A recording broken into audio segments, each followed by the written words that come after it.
नमस्कार साथियों, मैं हूं सुरेश महावर, एक इतिहास का विद्यार्थी।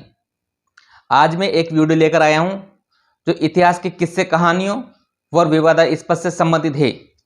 वर्तमान समय में भारतीय राजनेताओं के द्वारा बुनियादी शिक्षा, स्वास्थ्य, सुरक्षा, रोजगार से संबंधित मुद्दों से ध्यान भटकाने को लेकर भारतीय इतिहास की चर्चा हो रही है। हालांकि भारतीय इतिहास की चर्चा करना कोई गलत बात नहीं है। फर्क सिर्फ इतना सा ही है कि इसकी चर्चा इतिहासकारों के द्वारा एकेडमिक स्तर पर तथ्य और साक्ष्य के आधार पर हो, न कि मनगढ़ंत कहानियों, किस्सों व पूर्वाग्रह से ग्रस्त होकर होनी चाहिए। अभी हाल ही में संसद भवन में एक राजनीतिक पार्टी के सदस्य के द्वारा बाबर व राणा सांगा के संदर्भ में एक बयान दिया गया, जिसमें कहा गया कि बाबर को भारत आने का निमंत्रण मेवाड़ के राणा सांगा द्वारा दिया गया। अब इस बारे में कितनी सच्चाई है, कितनी नहीं, यह इतिहासकारों द्वारा लिखित किताबों व रिसर्च पेपर के आधार पर ही कही जा सकती है। मैं इस बयान का ना तो समर्थन करता हूं और ना ही खंडन करता हूं, और आप साथी भी इसका खंडन व समर्थन करें। इससे पहले हम बाबर व राणा सांगा के जीवन परिचय, साम्राज्यवादी धार्मिकतावादी नीतियों का अध्ययन करें। उसके बाद ही आप सभी निष्पक्ष रूप से निर्णय कर सकते हैं। हालांकि इस वीडियो में जो भी जानकारी मैं आपको दूंगा वह सब ऑथेंटिक दूंगा। मेरे स्वयं की तरफ से कुछ भी लाग लपेट करने का प्रयास मैं नहीं करूंगा। मैं सिर्फ और सिर्फ वही बोलूंगा जो इतिहासकारों के द्वारा किताबों में लिखा हुआ है। आप सभी साथियों से विनती करता हूं कि आप निष्पक्ष रूप से यह वीडियो देखें ताकि आप अपनी तार्किकता का विकास कर सकें। बाबर का जन्म 14 फरवरी 1483 को ट्रांसआक्सियन नाम की रियासत में फरगना, उज्बेकिस्तान में हुआ था। बाबर के पिता का नाम उमर शेख मिर्जा व मां का नाम कुतुलुग निखार खानम था। बाबर पिता पक्ष की ओर से तैमूर का 5वां वंशज था, तो वह मां के पक्ष की ओर से चंगेज खां का 14वां वंशज था। तैमूर वही आक्रमणकारी था जिसने 1398 ईस्वी में नासिरुद्दीन महमूद के समय भारत पर आक्रमण किया था। तो वहीं चंगेज खां भी वही मंगोल आक्रमणकारी था जिससे इल्तुतमिश ने 1221 में नवोदित दिल्ली सल्तनत को बचाया था। बाबर अपने पिता की मृत्यु के बाद 11 वर्ष की आयु में 1494 ईस्वी में फरगना का शासक बना। बाबर ने बार बार समरकंद को जीतने का प्रयास किया, लेकिन समरकंद व फरगना दोनों बाबर के हाथ से निकल गए। मात्र 21 वर्ष की आयु में बाबर ने वर्तमान अफगानिस्तान की राजधानी काबुल पर आक्रमण किया, काबुल पर अधिकार भी कर लिया, जिसके बाद बाबर ने मिर्जा की उपाधि त्याग कर बादशाह की उपाधि धारण की। बाबर के भारत आक्रमण के समय भारत कई छोटे छोटे राज्य में विभाजित था, जहां अलग अलग राजवंश शासन कर रहे थे।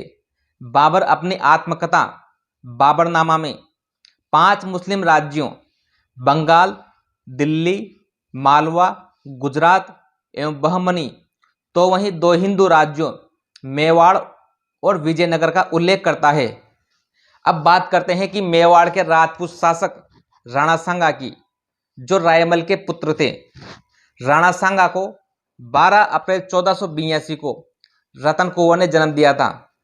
जब भी मध्यकालीन भारतीय इतिहास के पन्नों को उठाते हैं तो संघर्ष, बलिदान, शूरवीरता, अदम्य साहस के नाम पर मेवाड़ का नाम जरूर पढ़ने को मिलता है, जिसमें अपने बाहुबल से मेवाड़ राज्य की सीमाओं का विस्तार करने के लिए 2 नाम सामने आते हैं, एक राणा कुंभा तो दूसरा राणा सांगा। अपने पिता महाराणा कुंभा की हत्या करके 1468 ईस्वी में उदय सिंह मेवाड़ का शासक बन बैठा, लेकिन पितृहरणता के शासक के रूप में मेवाड़ के सामंतों ने इसे कदापि स्वीकार नहीं किया।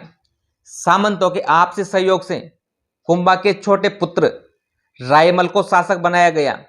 रायमल की मृत्यु के बाद महाराणा संग्राम सिंह के नाम से मेवाड़ की गद्दी पर राणा सांगा को बिठाया गया। राज्यारोहण के समय मालवा में नासिरुद्दीन महमूद खिलजी उत्तराधिकार के संघर्ष कर रहे थे, तो वहीं चंदेरी से मेदिनी राय सांगा से सहायता प्राप्त करने की मांग कर रहा था।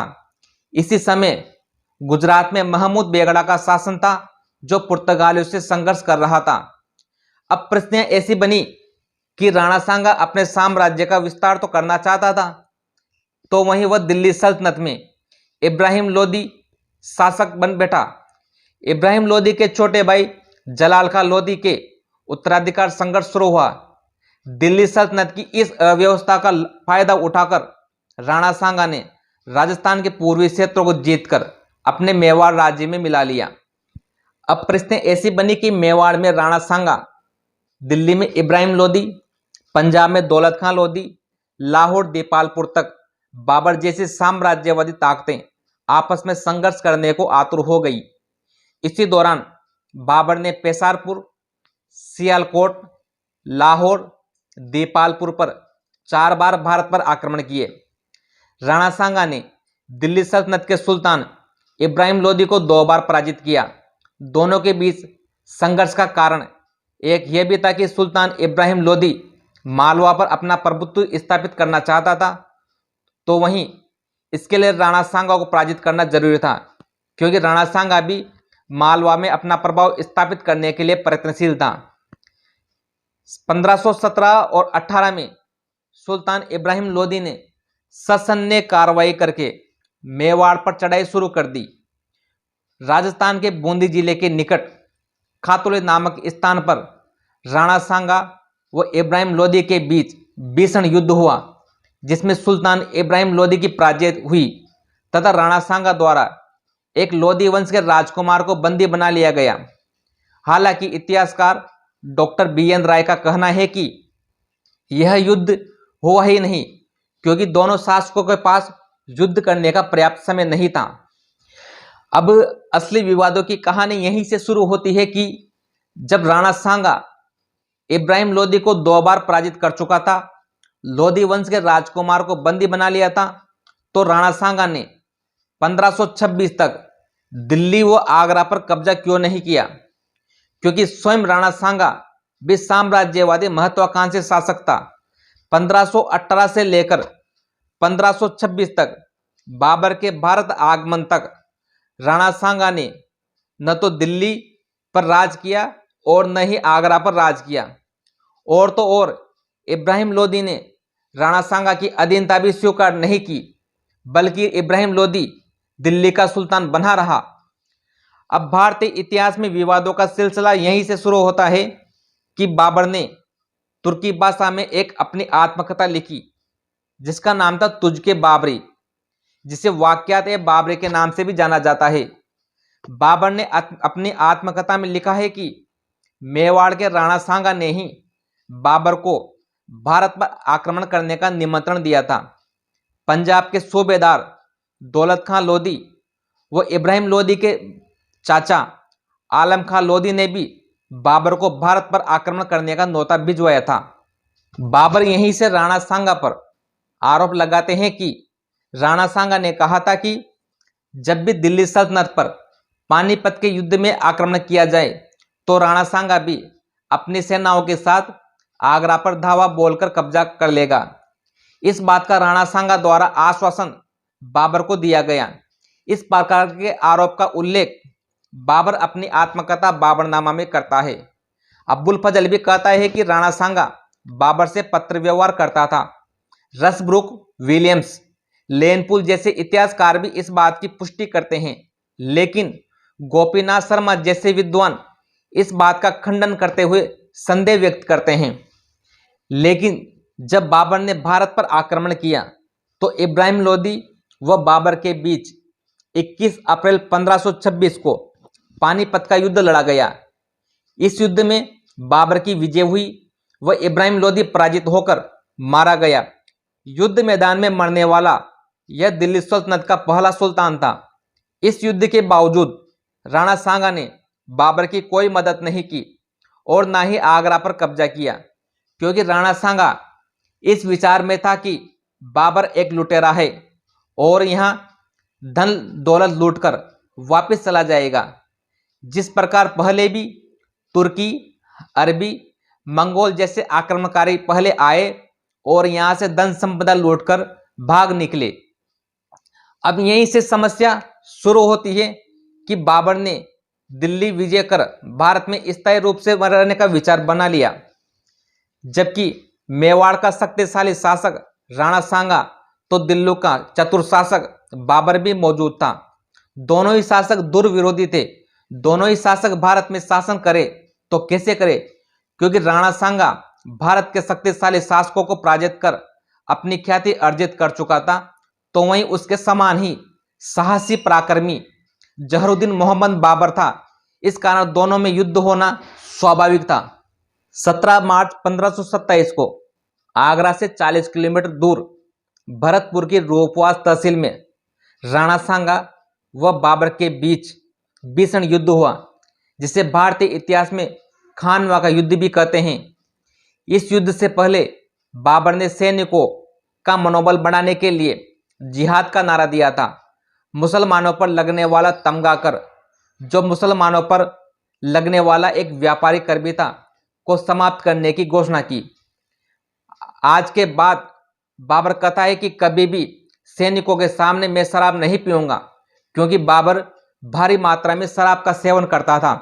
इसके बाद बाबर ने सैनिकों के सामने शराब के सभी बर्तनों को घोड़ों से तुड़वा दिया। इस युद्ध में राणा सांगा का साथ देने वाले हसन खां मेवाती, इब्राहिम लोदी का भाई महमूद लोदी, आलम खां लोदी, मेदिनी राय जैसे सेना नायक भी थे। राणा सांगा के पास बाबर से दोगुनी सेना मौजूद थी, लेकिन बाबर युद्ध नीति में माहिर तो था ही, इसके बावजूद उसके पास गोला बारूद, बंदूकें भी थी। राजपूत परंपरागत तीर कमान, तलवार जैसे पुराने औजारों पर ही निर्भर थे। प्रातः 9 बजे खानवा के युद्ध की लगभग रणबेड़ी बज चुकी थी।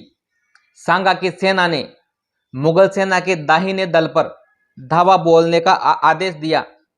इस आक्रमण को मुगल सेना सहन नहीं कर सकी, किंतु मुगल सेना ने राजपूतों के प्रत्येक आक्रमण को विफल कर दिया। इस समय बाबर तुलुगुमा युद्ध पद्धति का प्रयोग किया। अचानक राणा सांगा के सिर में तीर लगने से सांगा मूर्छित हो गए। सहयोगियों ने तत्काल युद्ध स्थल से राणा सांगा को बाहर निकाल लिया। सिरोही के अखेराज की देखरेख में राणा सांगा को बसवा ले जाया गया। काठियावाड़ के शासक झाला राज सिंह के पुत्र झाला अज्जा ने राजचिन्ह धारण कर युद्ध का नेतृत्व किया। राणा सांगा के अनुपस्थित होने की सूचना से राजपूत सेना में खलबली मच गई। इस दौरान मुगल सेना ने राजपूतों को घेर कर भीषण हमला किया। राजपूत वीरतापूर्वक लड़ते रहे, लेकिन तोपगोलों के सामने राजपूतों की पराजय हुई। बाबर की प्रसन्नता का ठिकाना नहीं रहा। दोपहर तक युद्ध समाप्त हो गया। बाबर की निर्णायक विजय हुई। लाश के टीले और कटे हुए सिरों की मीनारें बनाकर विजय की प्रशंसा बाबर के द्वारा प्रकट की गई। इस विजय के बाद बाबर ने गाजी की उपाधि धारण कर मुगल साम्राज्य की स्थापना की। आपको हमारा वीडियो कैसा लगा, आप सभी साथी कमेंट बॉक्स में अपनी राय जरूर दें। व चैनल को लाइक, शेयर व सब्सक्राइब जरूर करें। अगली बार फिर मिलेंगे इतिहास के किस्से कहानियों के एक और वीडियो पर। धन्यवाद।